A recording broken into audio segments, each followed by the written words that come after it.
In the virtually crime-free Amish community, members separate themselves from the world to find simplicity and godly self-reliance. But not everyone adheres to the rules. He had a lot of girlfriends. He had a cell phone.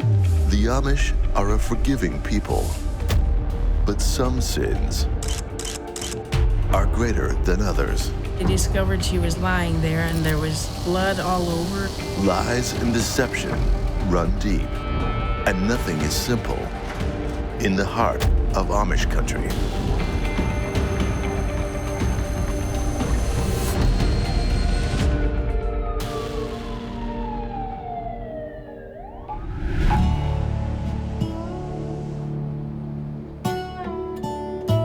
Wayne and Holmes County, Ohio, home to the largest population of Amish in the United States.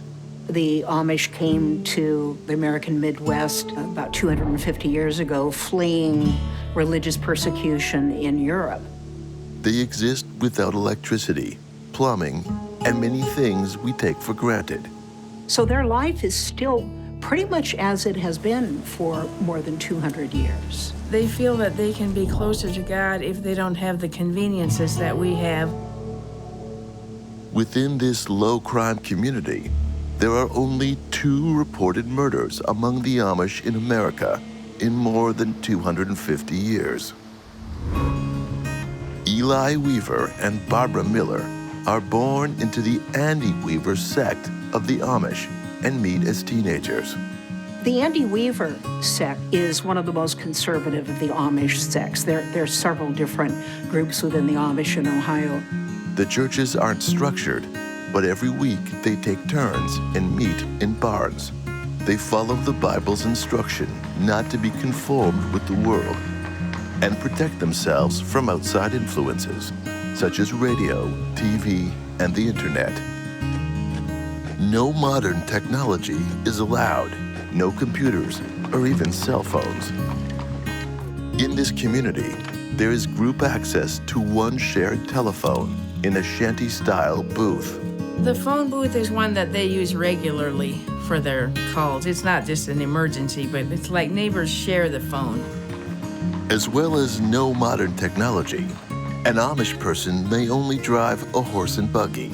So if they require a car ride, they are allowed to hire what they term an English driver. That's just their way of distinguishing between other people and people who are like them. Then they say like the English or the Mennonites when they're referring to a driver to come and pick them up. Eli and Barbara get to know each other as teens over Sunday meals, barn raisings, or when somebody is married. The Amish are what are called Anabaptists. They believe that everybody has an individual right to decide if they're going to become baptized and stay in the Amish community. The couple become close during Rumspringa, the time in an Amish youth's teenage life when they are allowed to experiment. Rumspringa is the process of a teenage Amish child living English, trying out these things they want to try. It's not too uncommon to have Amish kids involved in a drinking party where there's underage alcohol consumption. Barbara Weaver was born Barbara Miller, and she had what I think of as a very typical childhood. The way that she spent her Rumspringa years as a teenager was not pushing the boundaries and drinking and driving and carousing, but she would have girlfriends over. They read Amish romance novels, and it was just as innocent as you can imagine. Eli always had a reputation as a troublemaker. Even as a child, his mother said that he would want to get away with everything. Eli Weaver experiments during Rumspringa. We don't know if this kind of bad boy image appealed to Barbara Miller. She must have seen something in him that she thought would make a good husband and father, because that's what they're looking for. If you decide to not become Amish after Rumspringa, you must part from your family. You can still see each other occasionally, but you're giving up a lot. I believe it's a way to not have anybody living Amish who doesn't want to be. Eli and Barbara choose to stay with their families and community. They get baptized, and then, after a short courtship, wed. Eli and Barbara were very young when they got married, about 20 years old, and they would have had a ceremony in the Sunday barn and a big lunch afterwards. They have 5 children and firmly settle into the traditional Amish way of life. It's important to keep things within the Amish community because they don't want to live like the rest of us. They honor their faith by living separately. The Weavers moved to Maysville in Wayne County to be closer to Barbara's family. It's there that Eli goes on to open a hunting business. He also works as a hunting guide. He carried fishing rods and shotguns and everything that the hunter and fisherman needed. That was a really great idea for him because he wasn't a farmer. It was something that he had interest and expertise in. His business is successful, and Eli and Barbara raise their children and live the typical Amish life.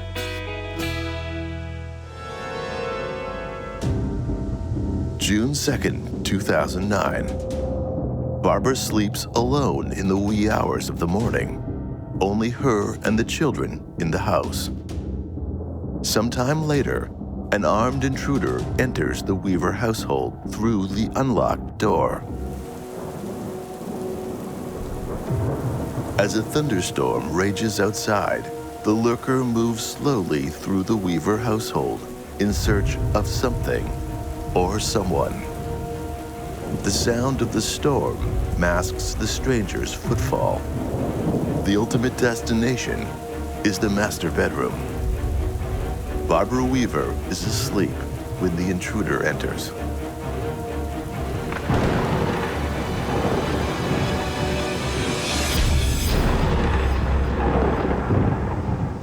The morning of June 2nd, one of the Weaver children tries to wake his mother up, but can't. She was wearing a nightgown and she was lying on her right side and there was a huge wound in her chest. He runs to a neighbor's house and tells her his mother won't wake up and her feet are cold.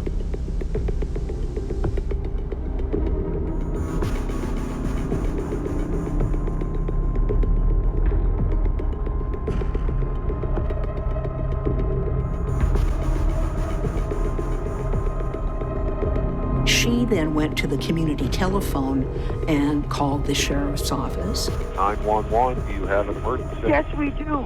Person not responding. Do you know if the person's breathing? No, I don't think she's breathing. I had no idea what was going on. I happened to glance back down the alley and I saw 3 sheriff's cars. And I said, what on earth is going on back there? And then her sisters told me that Barbara had been found unresponsive and bloody, and everyone was just in shock. It's inconceivable to friends and neighbors that the young, vibrant, and peace-loving Barbara Weaver, a pillar of the Amish community, is dead. And the question everyone is asking, where is Barbara's husband, Eli?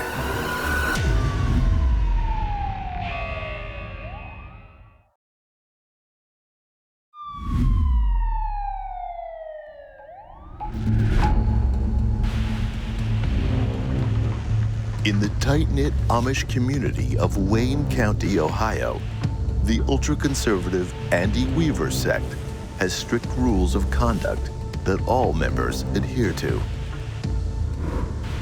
Eli and Barbara Weaver marry young, have a large family, and live the typical Amish life. But in the early morning of June 2nd, 2009, while Barbara is alone at home with the children, someone sneaks into the house and fires a shotgun at the sleeping figure in Eli's bedroom. In the morning, Barbara Weaver can't be roused. The children went to the next door neighbor and asked for help. They said, I think my mom's dead, and the neighbor didn't want to believe it. She came over and then she discovered that she had been shot, and she went to the phone booth then to call for help. Police and ambulance arrive on the scene. Deputies secure the house. Barbara Weaver is non-responsive. Authorities quickly learn from the neighbors that the couple's marriage is not an easy one, but the Amish are a non-violent people, so it seems extremely unlikely that this incident involves the Amish. Murder among the Amish is really unusual and very rare. So a crime this serious occurring to an Amish person is certainly news. It's very unusual. Occurring to an Amish woman makes it even more unusual. The Weaver home is examined for clues by authorities. At 11:30 a.m., the coroner arrives. Barbara Weaver is officially pronounced dead. A burglary was pretty easy to rule out initially. There was nothing touched in the house. There were valuables that were out. This appeared to be somebody walked in the house, shot Barbara Weaver, and then walked out and walked past valuables both times. Police discover that at 3 a.m. that morning, Eli leaves with a party of friends for a fishing trip. Eli is contacted through the driver, who, being non-Amish, has a cell phone. Eli isn't given much information, but is told that his wife Barbara is non-responsive.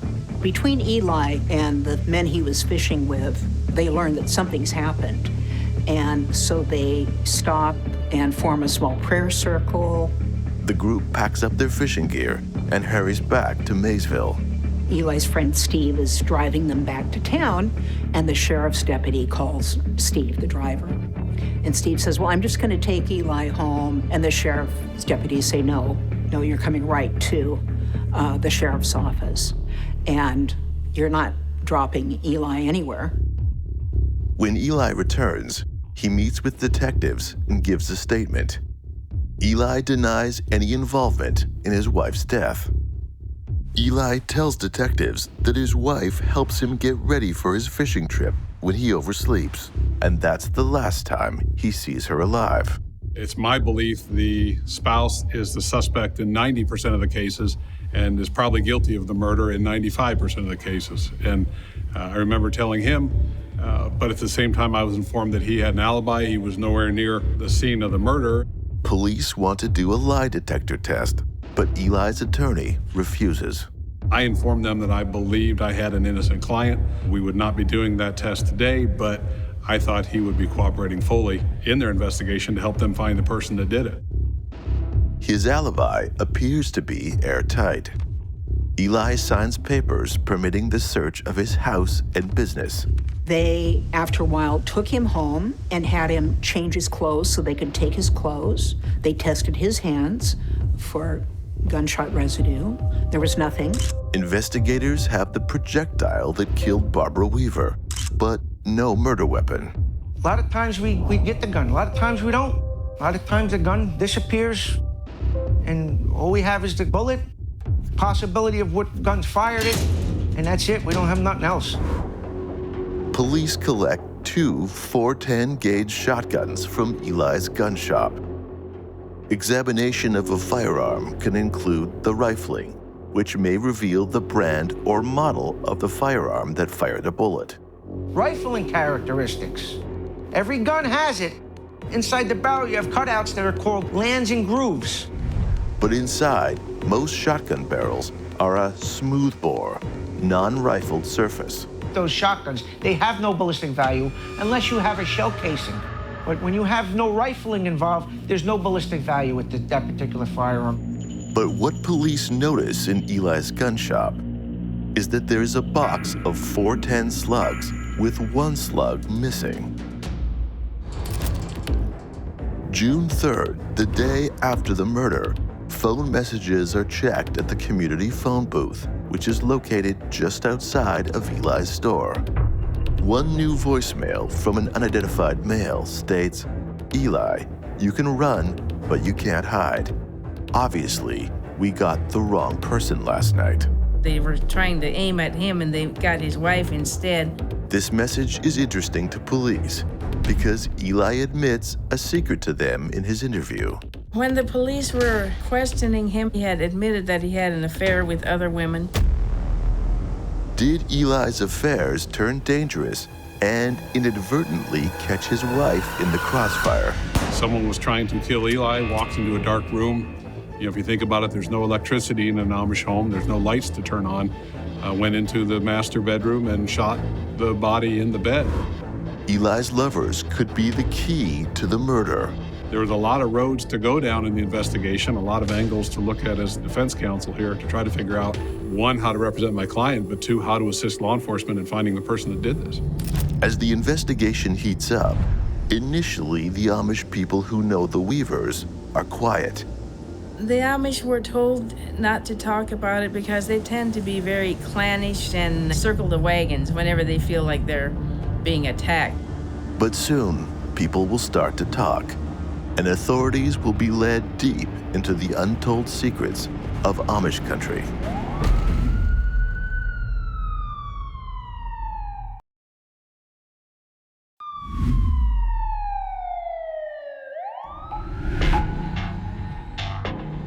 Barbara Weaver, a young Amish wife and mother, is found shot dead in her bed. Her husband Eli confesses he is restless in the marriage. Police would consider him the prime suspect, but Eli leaves on a fishing trip with friends just before the killing and has an airtight alibi. An anonymous message left on the community phone makes it sound like it is Eli and not Barbara Weaver who is the intended target. Forensic experts find the victim, Barbara Weaver, is killed by a single shotgun blast to the right side of her chest. The forensics people carefully measured the wound and concluded that the shot was made by a .410 gauge shotgun. Several shotgun pellets are removed from the corpse. They also find bruising on her hands and neck. They found a lot of powder burns on the blanket that had been covering her and on the nightgown. There was no gunpowder residue on her hands, so it wasn't a self-inflicted wound. In the wake of the murder, women contact police about Eli Weaver. They claim they meet Eli over a dating chat site. Eli appears to have access to a cell phone and computer, both forbidden to the Amish. They discovered that he had many more girlfriends than what he had said. He told each one they were the only one, and he was really cozy up to one, and then after a while another, and he was just kind of using all of them and not really wanting to attach to anyone in particular. And all the while, he's a married man with 5 children. Eli's online profile asks, quote, "Who wants to do an Amish guy?" Eli posted a photograph of himself nude from the waist up and went by the moniker Amish Stud. He attracted a lot of women who were interested in that because, that was forbidden. Barbara's diaries and letters talk about how controlling Eli was, but also very plainly that he wanted a form of sex from her that she wasn't comfortable giving, and that was a main point of contention between them. As well as multiple affairs, Eli leaves his wife in 2006 to live with a, quote, English woman named Christine. He comes back after 6 months, but 2 weeks later, he leaves his wife and children again. Barbara confides a lot with her sister Fanny. When Eli found out that Barbara was writing to a counselor and getting letters in return, she had the letters go through Fanny's address so that Eli wouldn't know. But Eli is unable to leave for long. He went back to the Amish life, and he would have to have repented to the bishop. And both times, he was forgiven and taken back into the fold. After his transgressions, the Amish spirit of forgiveness ensures Eli will again enjoy the support of his community.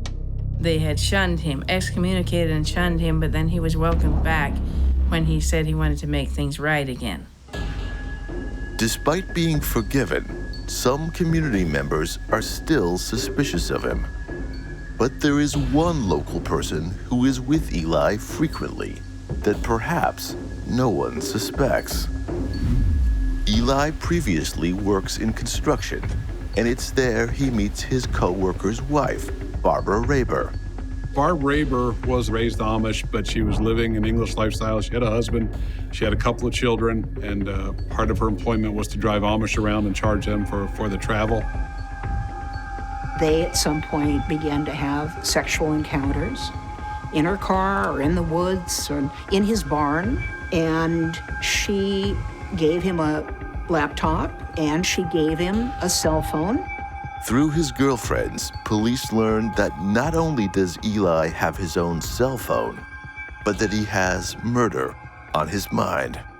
They were sharing with the detectives that Eli would jokingly say to them, you know, if you see my wife, will you run her down? Or how much would it take to pay somebody to poison my wife?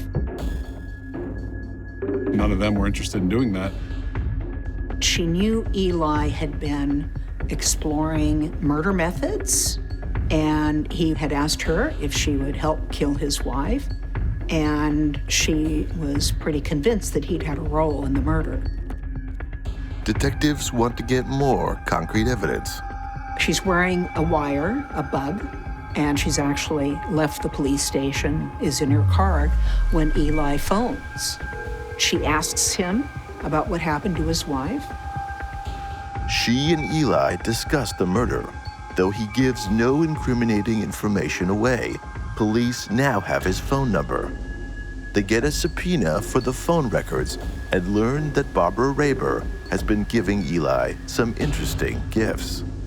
She paid for his cell phone and the calls, and eventually she paid for cell phones that Eli was giving to some of his girlfriends. Meanwhile, police make headway with the mysterious phone call left on the community phone. It never added up to anything.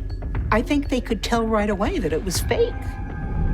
It was a very bad fake call. And it clearly showed, in my mind, a consciousness of guilt, trying to create this smokescreen or a distraction for the investigators. And the voice is easily identified by people in the community. They all said, that's David Weaver. And then they went to David Weaver, who said, yes, Barb Raber asked me as a favor for Eli to leave this message. Barbara Raber's name comes up all too frequently in the investigation. When it was discovered that Eli had a cell phone with him, they got access to the phone and they did request the cell phone carrier preserve any text messages and activity on that phone. Authorities learned that from May 30th to June 2nd, 2009, Barbara Raber and Eli exchanged text messages about methods of murder. The texts were saying things like what kind of poison would work for her. They were researching that a little bit, and then finally Eli said, I don't care how you do it, just do it. Graphic texts such as, maybe you could blow up the house. What about your kids? The kids will go to heaven because they're innocent. Alert police to a conspiracy to commit murder. And then finally, they settled on a shotgun. They didn't actually say shotgun, but that was kind of what the implication was. And then Eli said, just go up to the bedroom and get it done. On June 10th, 2009, detectives arrest both Eli Weaver and Barbara Raber. When Eli is brought out of the house, his children watching, his legs give way, and he has to lean on the back of the sheriff's car before he gets inside. Almost the same thing with Barb Raber. Her legs give way, and she's more vocal than Eli is. She says right away, will I have an attorney? Is there an attorney there for me? She also says to the deputies, it doesn't look good, does it? I was surprised when that happened, but in talking with the officers and looking at the reports, then I saw a little closer, a little more of the picture that they had, and thought their decision probably was justified with what they knew. But then they continued to investigate and really put a pretty solid case together based on circumstantial evidence, but overwhelming circumstantial evidence of Eli and Barbara Raber's guilt. Barbara Raber admits to police she has an affair with Eli, but insists it ends 6 months earlier. She is adamant she did not commit murder and that she has an alibi. Barbara said she was home all night and her husband knows that. His husband was there too. But Eli says it is his lover, Barbara Raber, who commits the murder. He continued to point the finger at Barb Raber. He said he didn't know what had happened, but implicated Barb. The day after Barbara Raber's arrest, she has a change of heart and admits she goes to the Weaver house around 4 a.m, armed with a .410 gauge shotgun. She says her only intent on the night of the murder is to frighten Barbara Weaver. But then something unexpected happens.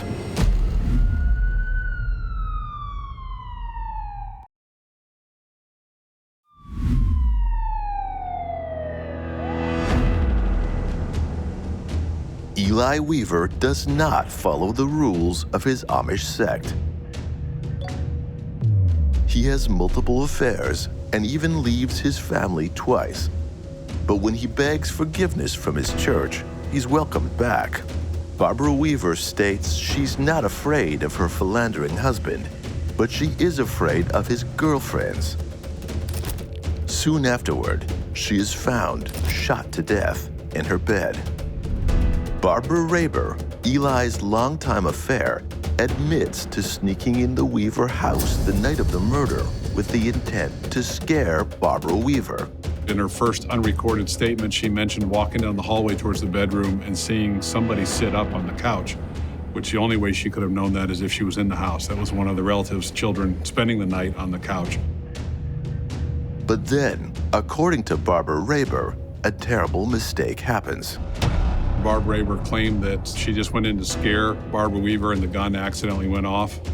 But authorities find Barbara Raber's accidental shooting story improbable. The texts police have seen between Barbara Raber and Eli show a cold-blooded killing, orchestrated by Eli and carried out by Barbara Raber. I remember some of the text messages from the night of the murder, her telling Eli, I think it's like 3:30 in the morning, she's scared, she didn't know if she could get through with it, how is she gonna get in the house, where should she park? Him explaining that the basement door is open, there's a flashlight there for her. She was looking for him to give her strength to pull this off, and he was willing to keep pushing her and giving her the information, giving her the incentive, the encouragement to go in the house and do what she did. And she felt like she just had to do it because she was doing it for him. Barbara Raber appears to be someone who Eli Weaver could easily manipulate. She shows herself to be a supporter who is always there for Eli. Maybe even when it comes to helping Eli plan his wife's murder. As Barbara Raber writes in a text, quote, "I thought if we could get that fly poison stuff in a spice cupcake, she might not detect it." The moment that Barb Raber is arrested, they have a search warrant and they go in to search her house. It's kind of tough because she was a hoarder. It was so bad that it was mentioned twice at her trial, how difficult it was to search her house. They found a laptop that she had sort of hidden, and they found that she had searched 841 times for poisons, using searches such as quickest way to kill a person or easiest way to kill somebody. Police learned that a few weeks before the murder, possibly inspired by Barbara Raber's research on poison, Eli tries to kill his wife, Barbara Weaver, himself. She took a sip and she knew instantly something was wrong and she spit it out. And she asked him, "Eli, what was in this?" And he said it was sleeping pills. He was trying to kill himself. But I think she knew. She wasn't that stupid that she wouldn't have known that he was actually meaning for her to drink it. Even after the incident, his wife, Barbara Weaver, stays with Eli. It's a sacred thing among the Amish that you stay in your marriage and you work things out. You don't just leave. It's not an option to divorce. After his failed attempt at murder, texts show that Eli encourages Barbara Raber to do the job for him. He could pretty much just get her to do what he wanted. And she thought they were going to have a life, and she would do this for him. Despite Barbara Raber's apparent act of devotion, after the murder, Eli quickly distances himself from her. The next time that Eli's questioned, he brings up Barb Raber, and he says that she's in love with him, crushing on him, and that she might have killed his wife, and she wants him herself. On August 17, 2009, Eli Weaver agrees to plead guilty to conspiracy to commit murder. As part of the plea deal, he promises to testify for the prosecution at Barbara Raber's murder trial. Eli really didn't care what happened to Barb Raber in all of this. He was throwing her to the wolves. Eli saw everybody around him as sort of supporting actors in the play or the movie of Eli Weaver's life. Barbara Raber, however, doesn't want a deal. She wants to go to trial and have her day in court. She wants a trial because she believes she can prove she's innocent. The Barbara Raber murder trial gets underway on September 16, 2009. Gun store owner Larry Miller takes the stand and testifies that the defendant, Barbara Raber, purchases a .410 on November 15, 2008. David Weaver describes the message he left at Barbara Raber's request on the community phone that attempts to confuse police about the shooting. He just said that's the kind of thing you do for a friend. David Weaver also mentions that he lends Barbara Raber a .410 gauge shotgun in the past that she never returns. Her attorney worked very hard to propose a different scenario, and that is that Barb Raber was never at the house, or she was at the house and didn't fire the gun. Defense proposes that Barbara Weaver is murdered by her husband, Eli Weaver, before he even leaves for the fishing trip, just after 3 a.m.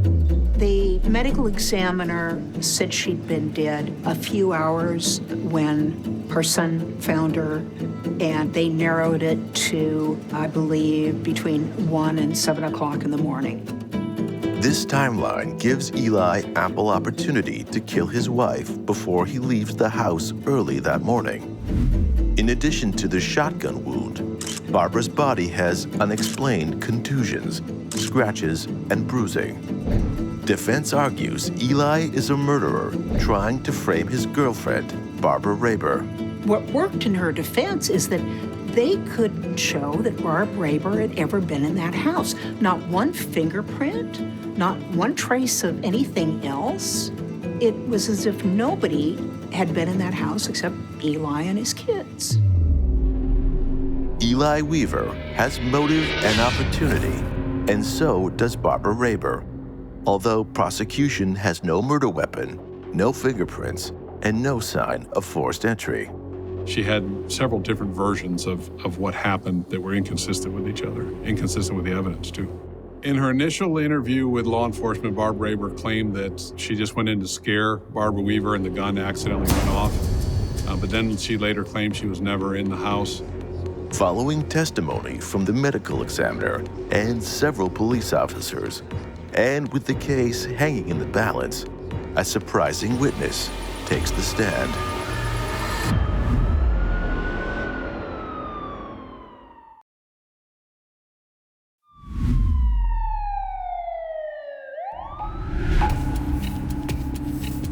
Two former lovers battle in court to place the blame for murder.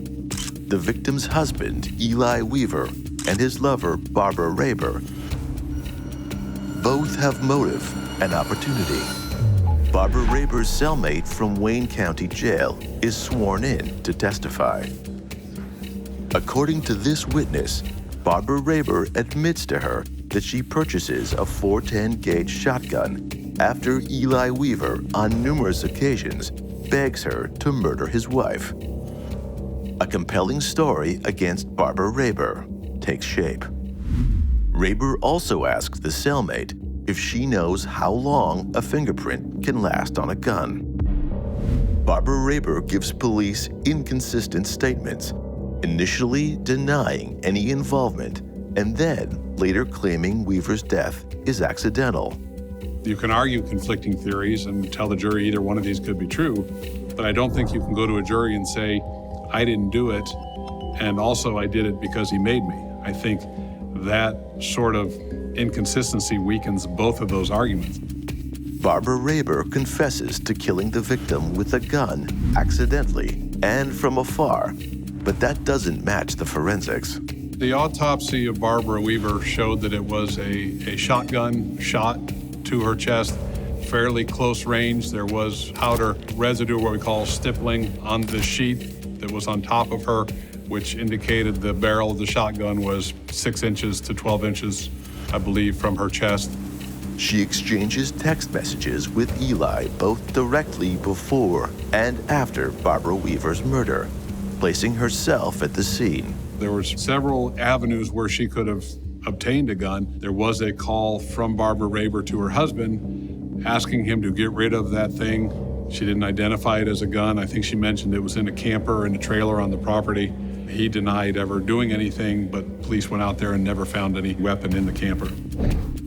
Eli Weaver testifies against Barbara Raber and notes that after he speaks of wanting to be rid of his wife, Raber suggests poisoning his wife, suffocating her, or killing her with a firearm. Eli explains that the detailed text messages he and Barbara Raber exchanged that clearly show her plan to murder his wife, including a text message in which she suggests the day of the murder, June 2nd, quote, would be a good day to do it. After the murder, Eli receives a text message from Barbara Raber asking that he not give up the cell phone, showing her awareness of its damaging content. Barb Raber and technology never got along very well.